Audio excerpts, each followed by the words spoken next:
Thank you for joining. This is C.Z.Richie performing The Fledgling of Frostholm by C.Z.Richie, Chapters 6 and 7. Chapter 6. Knowing Where You Stand. Marin, Monday, Father 2nd.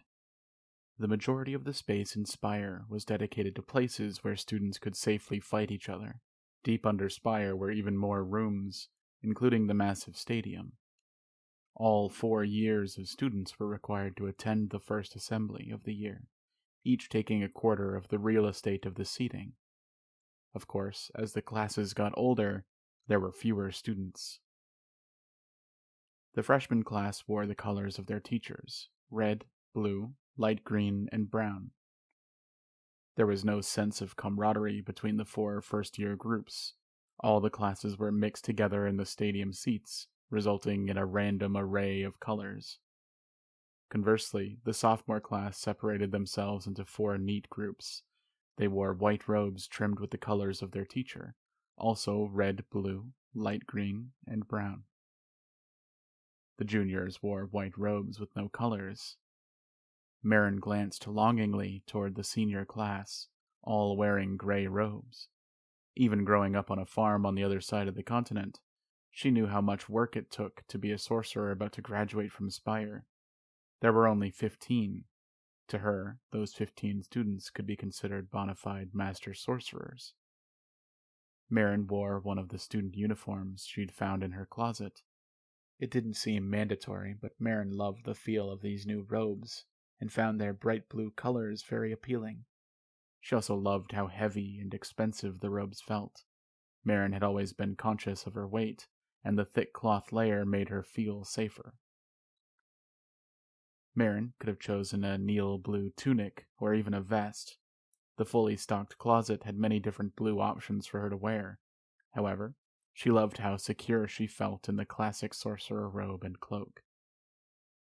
In the space between the 4 classes was a massive fighting arena. 11 people stood there. They were the instructors of Spire, Neil standing among them. There were also sorcerers for the other 5 elements, but Marin didn't know what the other 4 teachers would do. The final teacher was Dean Flamescale of Spire. The Dean was a heroic figure. He was a paladin of Phoenix, the strongest paladin of the greatest god in the entire realm. Phoenix was the god of baking and the sun, and seeing Flamescale made Marin stroke the twine loaf of bread in reverence. Dean Flamescale wore a simple white tank top and baggy pants.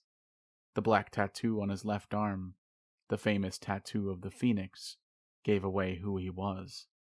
Under his skin it glowed with the promise of the fire within him. The presence of this world-renowned hero was enough to stoke the fires of Marin's faith and excite her for the year ahead. When the Dean raised some magical device to his lips, Marin could hear him clearly. Even at this distance, it surprised her. She expected a gruff, smoky voice, but it sounded like anyone's old dad. "Attention, my name is Dean Flamescale. Freshman, this first day is about you. Here at Spire, knowing where you stand and where you are going is important. You will always be ranked. You will always know who you should strive to beat, and who will look to defeat you." With a point, the Dean set a banner on the wall on fire, revealing the rankings for all 4 classes on the wall behind it. The sophomore, junior, and senior classes had numbers on their lists, while the freshman list had 66 unnumbered names. Realization dawned on Marin that Ilaria wasn't lying. Everything about Spire was, indeed, a competition, and she knew nothing about magic. Since every other class knows where they stand, we'll be working to find out where you belong. Those at the bottom will know how much further you have to go, and those at the top will feel the weight of that target on your back. To talk about the specifics of today, I give you Professor Neil. Professor Neil stepped forward and spoke into his own magical trinket. "Good morning, students! Today is one of my favorites. You will fight up to 3 times with different students in your class. Let's start with some structure. Neil spun in a circle, raising one finger. 1. Do not kill your fellow students. Anyone who knowingly enacts lethal force will be put up for review and very likely expelled. To help combat death, you all have your student ID pins on your robes. One of the enchantments in these pins will help protect you from sudden lethal magic, such as 2 earth pillars squishing you like a pancake, or wind blades slitting your throat. With each gruesome depiction of death, Neil mimes them with his hands. In some situations, the pin will not prevent these deaths, so just assume it doesn't work, and be relieved when it does, okay? Merrin gulped. Just be relieved you don't die? Merrin looked to Ilaria and saw no fear in the taller woman's blue eyes. Neil then raised a second finger. 2. You'll be fighting up to 3 times today. If you need to go to the infirmary, you can, but you may miss your other fights. Also, losing a fight means you are out for the rest of the day. 3. No outside weapons, trinkets, or potions. These fights will be judging combat efficacy only. 2 students will fight at a time until one of them can no longer continue. You can cast spells, use enchantments personally made, or any potions you brewed yourself. No weapons are allowed beyond arcane focuses and wands. Anyone breaking this rule will immediately lose any of their matches. Any questions? The freshman class erupted in raised hands and outbursts from the louder students. Merrin raised her own. She waited patiently until her teacher called on her. Sir, what if we don't know how to do any magic? She asked nervously. Giggles and snickers erupted from the students all around her. Oh no! The imp doesn't even know how to use her talent. How embarrassing, Flair said with a giggle. Bren laughed.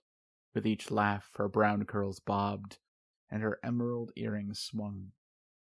Oops, sorry, I didn't mean to say that out loud. Merrin shrunk further in her seat and glanced at Ilaria. However, her roommate just sat there with no support to give. Miss Merrin, you will be less likely to win engagements without magic. I sincerely hope you are a fast learner in the coming weeks. Neil responded, with genuine compassion for the struggling lottery apprentice. Let's get started, everyone. We have over 50 fights to get through by the end of the day. Finally, Dean Flamescale stepped forward one more time. May you rise up, like the phoenix from the ashes. Merrin watched as the very first fights went by. The pattern was whoever had the most magical stamina won. The 2 fighters would throw magic at each other. Then someone would get desperate, and then they would be defeated when they tried to close the gap. The only exception in these early fights was a large geomancer named Gaff. Gaff started his fight with an aquamancer named Kyrene by pulling up the stage's tiles into natural armor, covering himself from head to toe. The aquamancer slung water bullets at the armor, but it seemed Gaff couldn't be moved. After throwing 2 volleys of water bullets trying to destroy the armor, Kyrene smirked. Are you standing there hoping I waste all of my mana? She posed with crossed arms while watching the armor, then pushed her large glasses up the ridge of her nose with one finger. As if in response, the suit of armor dragged 1 foot forward. The sound of stone against stone filled the arena. The loud grinding noise made Kyrene cringe. You're never going to catch me like that. You might as well give up before you give yourself heat stroke. Kyrene laughed, taking half a step back. She leapt in surprise when she met resistance. Gaff was standing right behind her.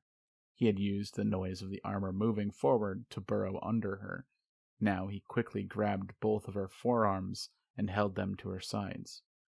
You can give up now, or go to the infirmary. Yeah, I give up, Kyrene said. This drew the first reaction from Ilaria that Merrin had seen all morning. Ilaria had actually chuckled. Ilaria. The next fight took Ilaria by surprise. She would be fighting Flair. Flair was in front of her and cheerfully bound down the steps. Even Ilaria could tell she was excited to show off. Ilaria stood up. There were 5 people she needed to confront on the death of her daughter. That she would fight Flare this early was a massive statistical improbability. It was possible, however. "Hey, good luck, Rumi," Marin chirped. "Thanks," Ilaria said as she descended the stairs toward the stage. Her traditional pointed hat bobbed back and forth with each step. There was a shimmering barrier at the bottom of the stage that she saw clearer now that she was closer. The barrier must have been to spare the audience from any deadly projectiles. Once the 2 women were on the fighting stage, they both took a fighting stance. Flare was the first to speak. "Don't worry. Since we're both in the same class, I won't burn you too bad." Ilaria studied the other woman. Flare seemed confident, and came from an affluent family. This may be a brutal fight, but Ilaria knew she didn't need to win. All she wanted was to coast under the radar. At the most, she wanted 1 win. "On second thought, your face could probably use a bit of inferno. It would actually solve 2 problems. Your resting bitch face would melt off, and that fucking fashion tragedy of a hat would also be gone." Ilaria thought about what Flare must have said to Lilium. Was it banter like this? Did Lilium die in part due to the 1,000 cuts of this woman's tongue? Ilaria decided then and there that she would do just a little bit better than coast by. She was going to crush Flare. Neil smiled. "Now, a bit of trash talk. How fun. Just remember, tomorrow you are both in my class. Fight." Neil gestured with a downward motion to start the fight. Flare immediately sidestepped and threw a bolt of fire at Ilaria. Ilaria didn't move, and it hit her in the abdomen, knocking her back. Her blue robes caught fire around her stomach, and she felt the fire already on her skin. A molten core at the spell's center clung to her skin and robes.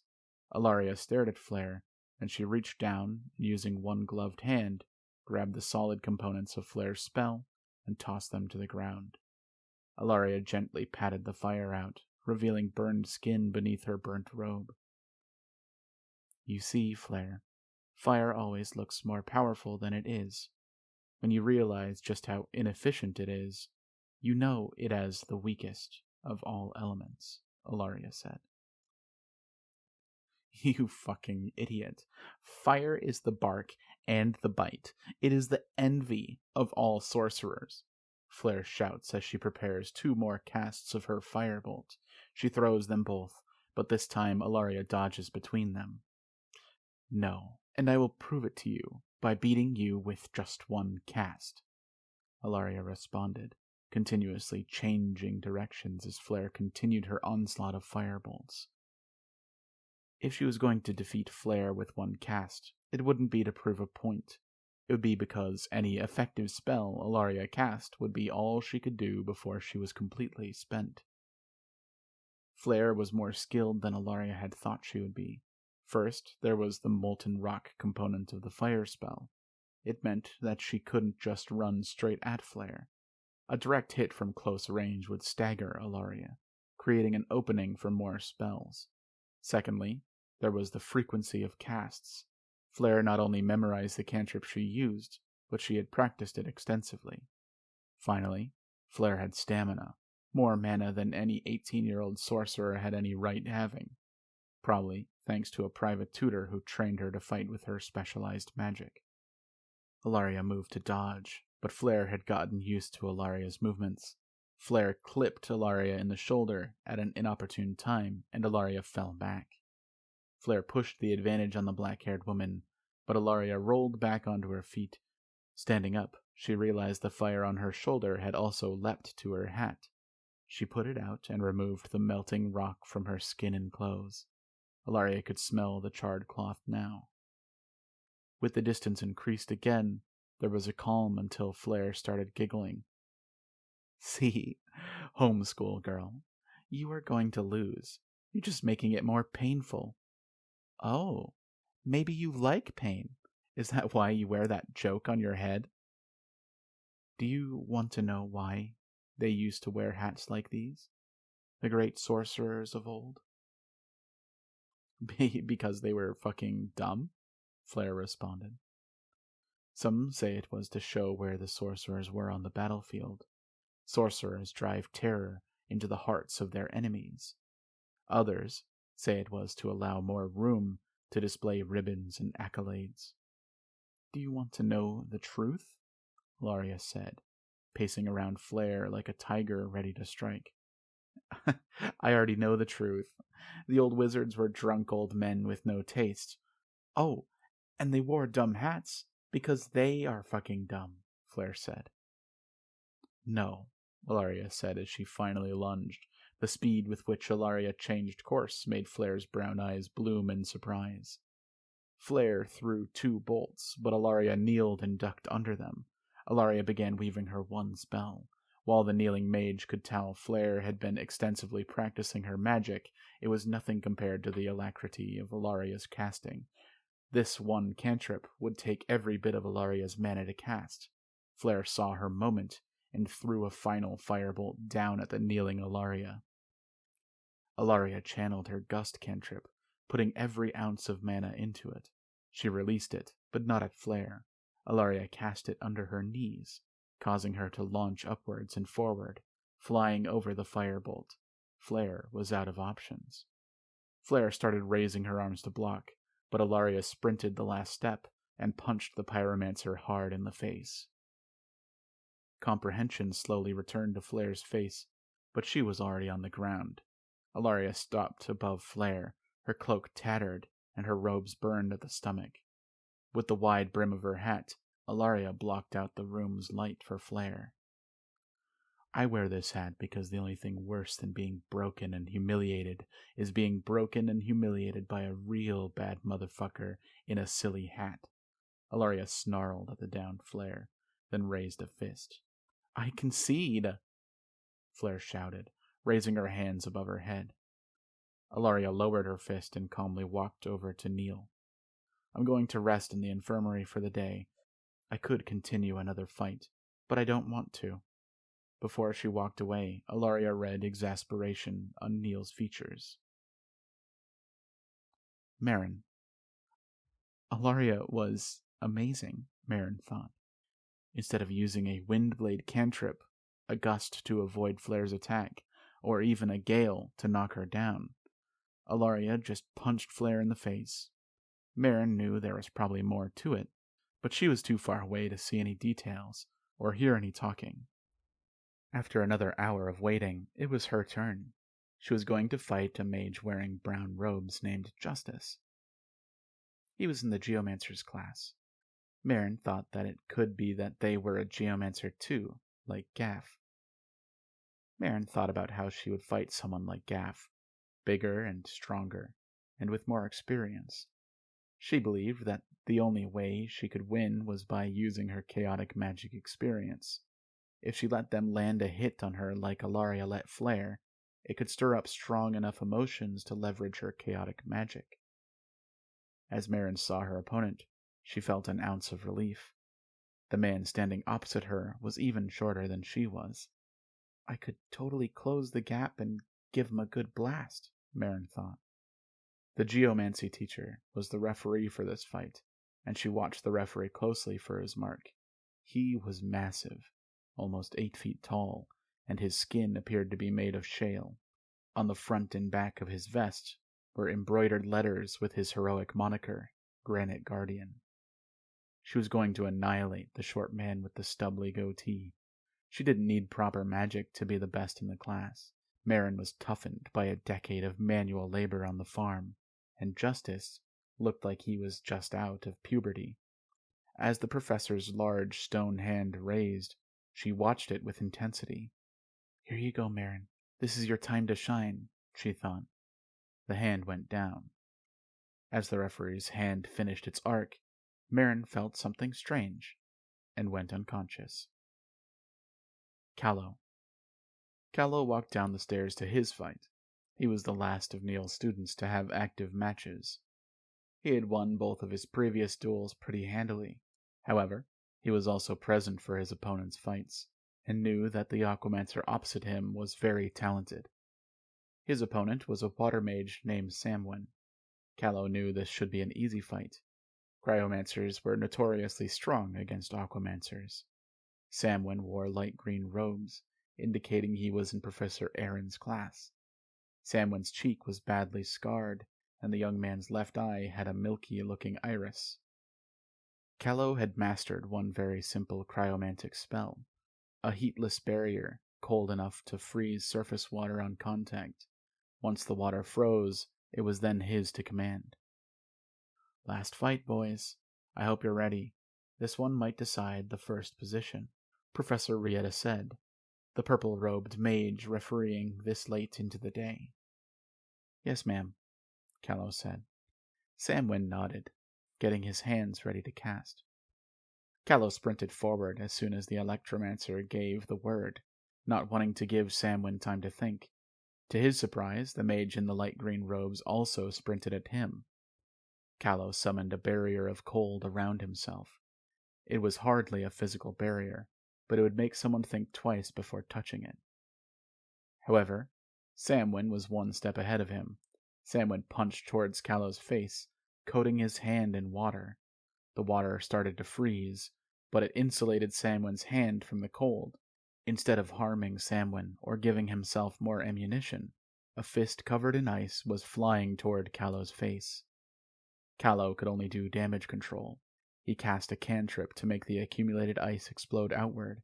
At the same time, Samwyn's fist made contact with Callow's face, making Callow tumble backward. "You've never fought an Aquamancer, eh?" Samwyn asked. He had the touch of the North in his voice. Twin rivers of water began leaking from his hands, coiling around his body like serpents. "No, but I'm sure I can figure it out," Callow responded. Blood trickled down his nose, reminding him of the blows his father would land on him when they trained. "Aquamancers belong in the first aid tent. Your shield is quite strong, and I bet it's served you well this far, eh? However, I think you may have it arse backward if you think you have the upper hand here," Samwyn responded. Samwyn calmly stepped forward, closing the gap again, gallons of water flowing around his body in twin reflected rivers. Callow ran forward. His barrier was deadly to the touch. It could freeze a finger in seconds, and if he could close the gap, he could shatter Samwyn. It did not go as planned. Samwyn sent torrents of water his way, and the barrier he created of cold started turning into solid ice. Callow could feel the frozen water accumulating on the barrier's plane, but he couldn't immediately think of something to do. All he knew was that the more ice Samwyn gave him, the more ammunition he had to fight with.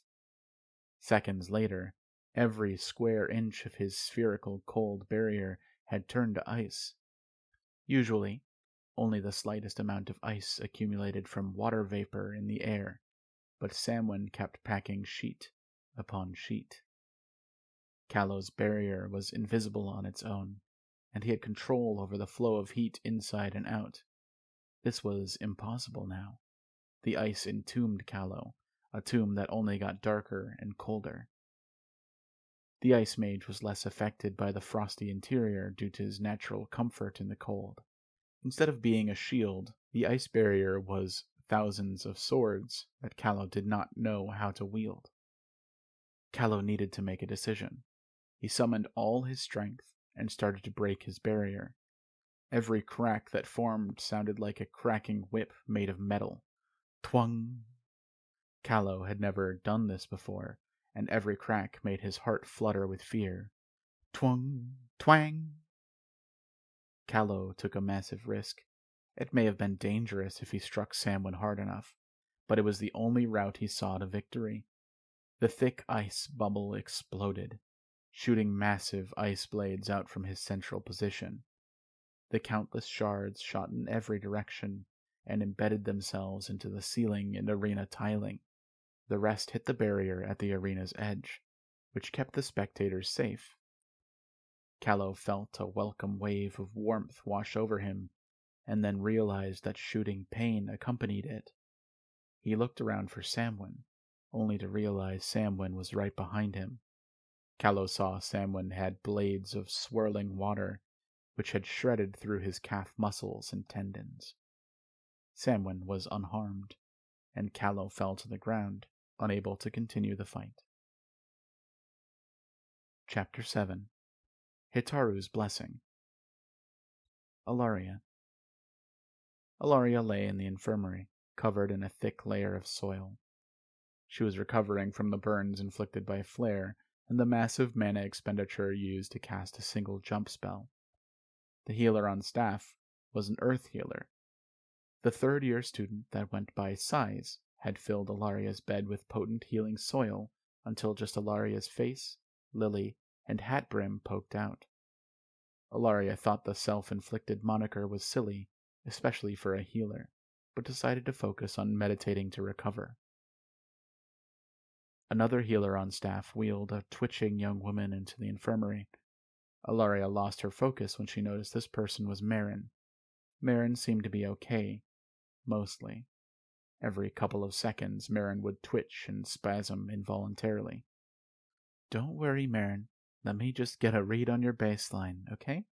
the second healer, Angel, said. She was a 4th year and must have been well on her way to becoming a full sorcerer.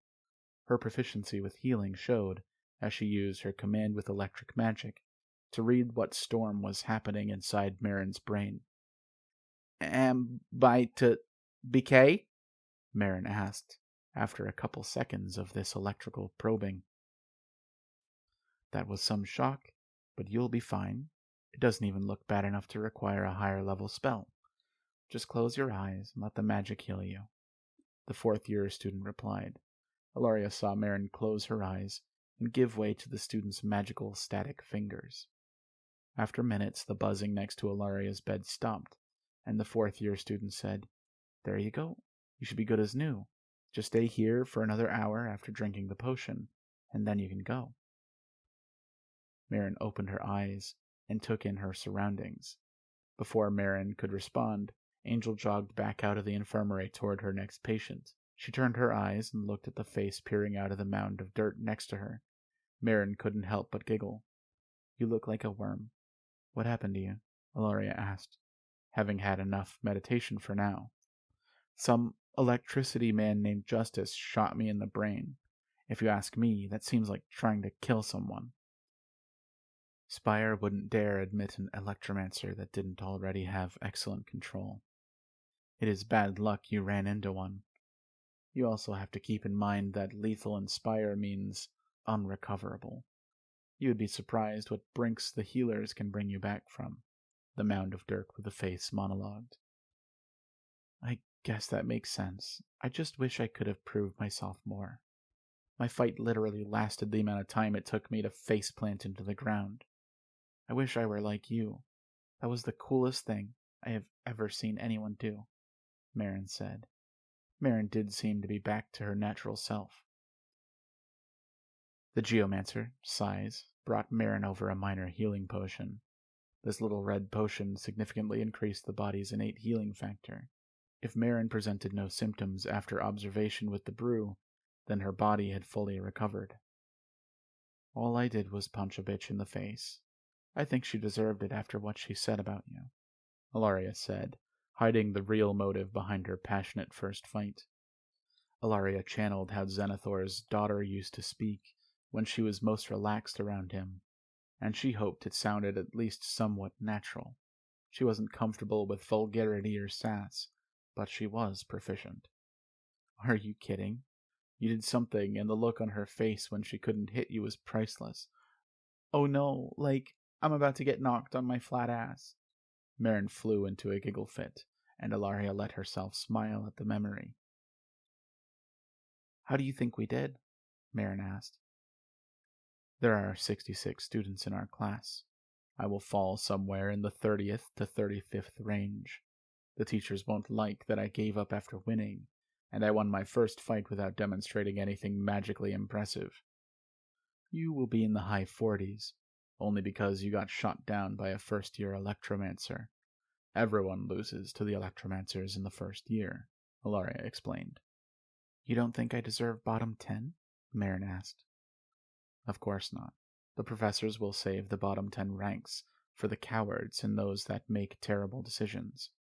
I wouldn't be surprised if someone accidentally knocked themselves out with their own spell," Ilaria said. "I wasn't afraid. I had a game plan and thought I was going to win," Marin said. Everyone has a game plan until their brain is turned into pudding. Marin laughed, then grinned. I guess I can see someone knocking themselves out. Once back home, I ran outside because I was late feeding the chickens. When I opened the door, I accidentally put air into it, and it swung back around and laid me flat. There was a hint of embarrassment in her voice. Ilaria began to think that Marin's stories and simple nature were endearing. Ilaria thought of Zenithor's daughter, her daughter, Lilium. The way Lily would tell stories in the most roundabout way. The way a story about a butterfly landing on your finger could turn into an odyssey of emotions hitherto felt by any other mortal. Thinking of Lilium brought a lump into Ilaria's throat. She swallowed it. Ilaria shifted within the mound of soil. I think I will go back to the dorm. I'm starting to feel hungry. I'll make enough for 2 if you're coming up, Ilaria said, the mound of dirt sliding off the bed with her. Oh, okay, Marin said. Ilaria could tell from Marin's tone that Ilaria's sudden departure disheartened her. Marin. That evening, after healing and watching Ilaria practice, Marin decided it was time to try to come out of her shell. She went to the cafeteria to eat with the rest of the students for dinner service. Marin sat alone at one of the booths in the large room. The diners were almost exclusively first-year and second-year students. There was one table with juniors, but no gray-robed seniors were in this room. Marin guessed that once you reached those heights, you lose even time for public dining. Marin had decided not to be too adventurous, and asked the chef to make her a comfort food. Trencher with stew was a thick slice of bread, with stew ladled across it. She ate little bites as she listened to the other groups of students laugh and talk about the fights earlier today. She was listening to 4 sophomores talk about some big names in her class.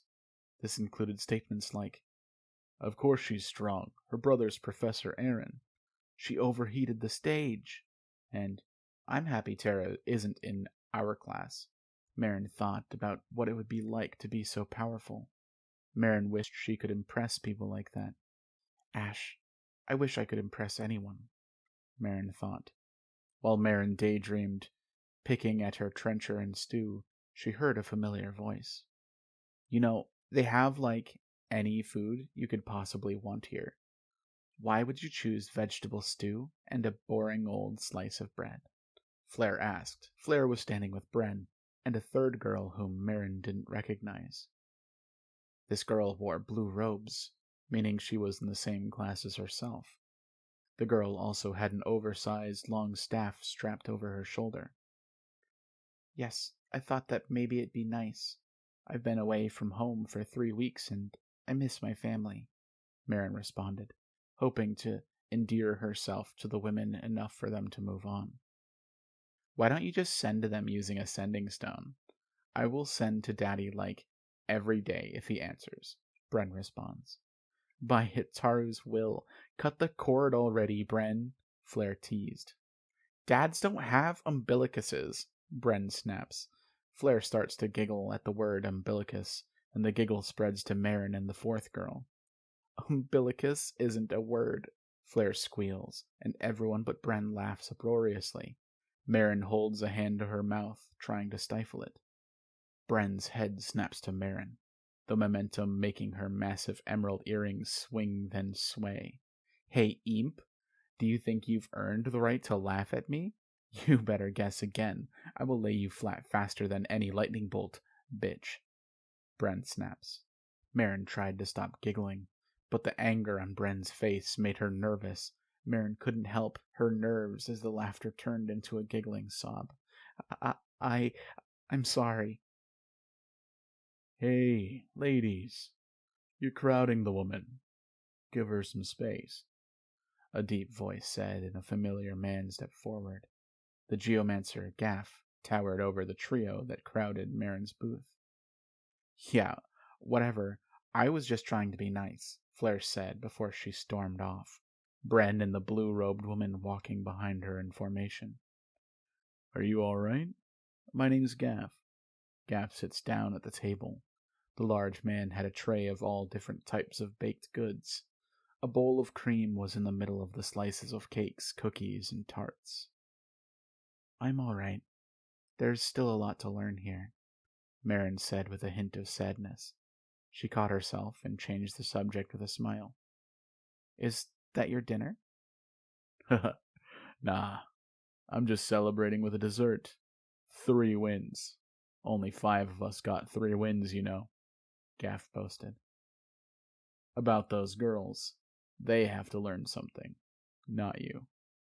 Gaff slid his tray of sweets to the center of the table, offering some to Marin. You might be right, but I feel like everything about this place is pushing me out and away, Marin said.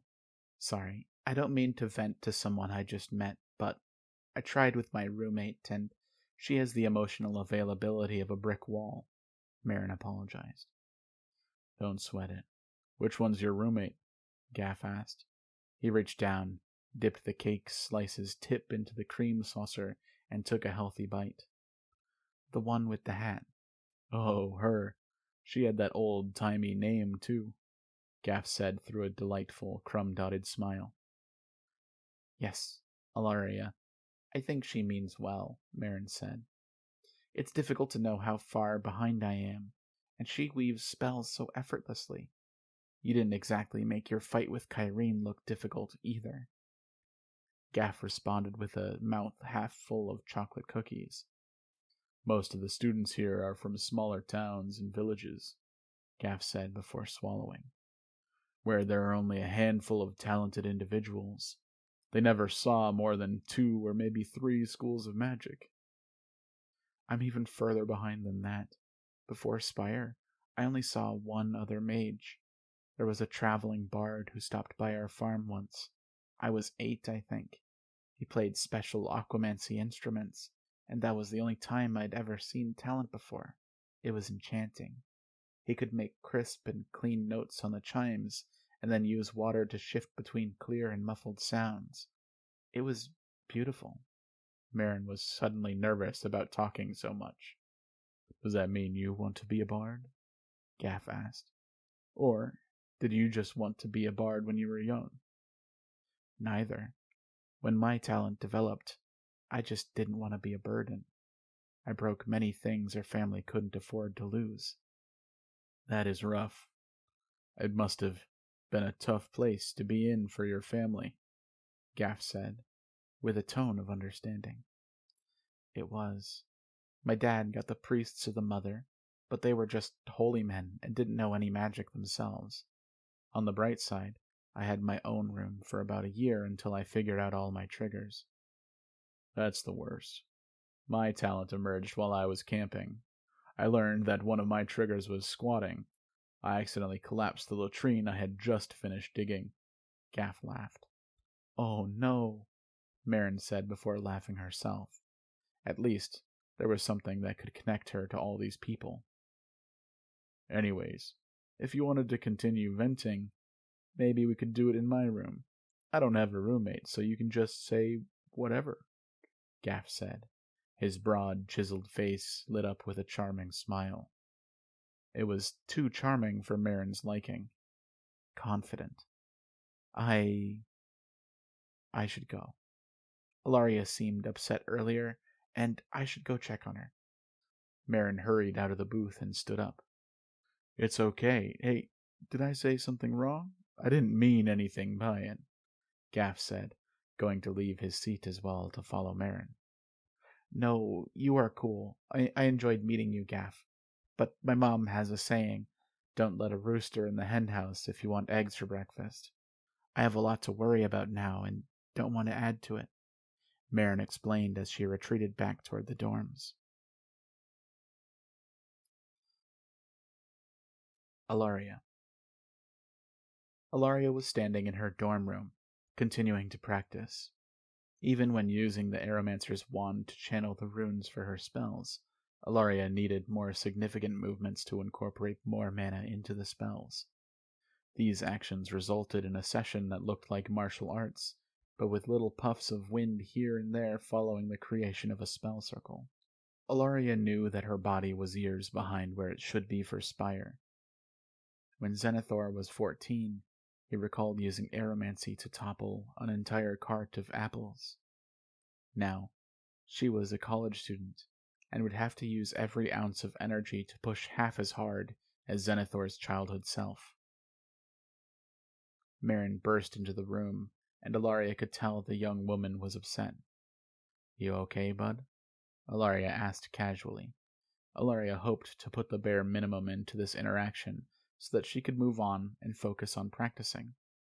But Marin had other plans. "No, it's not okay. First, I was just trying to eat, and those girls decided to bother me again. Then, I thought someone was trying to help me, but all that brickhead wanted was to bed me. I'm supposed to start learning magic from the beginning, but Hitaru's blessing starts tomorrow too. I'm so far behind, everyone else sucks, and I suck worst of all," Marin said as she paced back and forth next to her bed. "What is Hitaru's blessing?" Ilaria asked, wondering what the goddess of family and blood had to do with anything. Pregnancy? Marin collapsed onto her bed and shouted a muffled, "No!" into the pillow. Oh, Ilaria said as realization dawned on her. "Yeah, at first I was happy I wasn't going to get it while I traveled, but now I'm neck deep in water, and tomorrow the shark circle." Ilaria wrinkled her brow. "I wasn't raised with this many euphemisms. Can you try to speak plainly and calmly for my sake?" Ilaria said. Ilaria, being a woman now for only 3 days, could not handle this tier of verbal substitution. "I'm sorry. I'm just so frustrated," Marin said, tears in her eyes. "I don't know what to do. If I go home, then Mother was right about me." Ilaria sighed. She sat on the bed next to Marin. "There are spells that can ease that. I know you can't cast them, but the healers might be able to help. Maybe there's a pile of dirt you can sit in to fix your period." Ilaria joked and smiled. Having had a teenage daughter, Zenithor knew many magical arts could help with this problem. Marin, to her credit, let out a sob chuckle. "I know, but even then, it is still another thing I must do, and it will be so embarrassing." Marin rested her head against Ilaria's shoulder, and Ilaria let her. Seconds passed, and Marin stated, "Pregnancy is Tilia's blessing. Periods are Hitaru's blessing. It's tongue-in-cheek." "Right.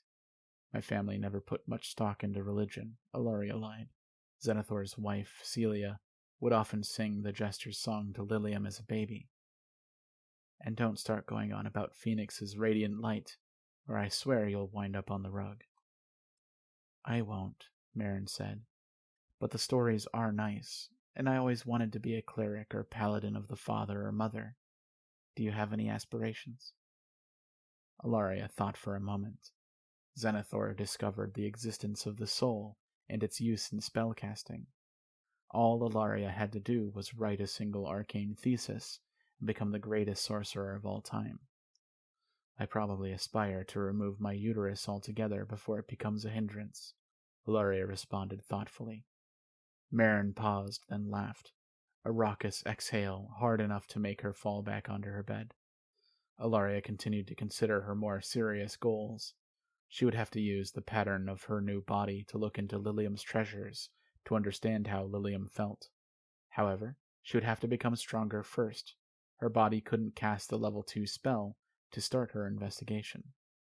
Ilaria stood up and went back to practicing her formations and casting. As she moved, she said, "Tomorrow, you will learn your efficiencies. If you are fire or earth, you could say it is destiny for you to be a cleric for your beloved Phoenix or Tilia." "Why does everybody tease me?" Marin asked almost dreamily as she stared at the ceiling while on her back. The question resonated with Ilaria. It made her think about Lilium again. Lilium was slow to develop and socially stunted after Celia's death. Thinking about Zenithor's dead wife and daughter hurt, of course, and caused Ilaria to retreat into her practice. This has been The Fledgling of Frostholm, Chapters 6 and 7, by C.Z.Richie. Please feel free to read ahead. The Fledgling of Frostholm is available on Amazon, Barnes & Noble, Books to Read, and Apple Books. If you'd like to support me directly, please navigate to my Patreon at patreon.com/CZRitchie. Thank you so much.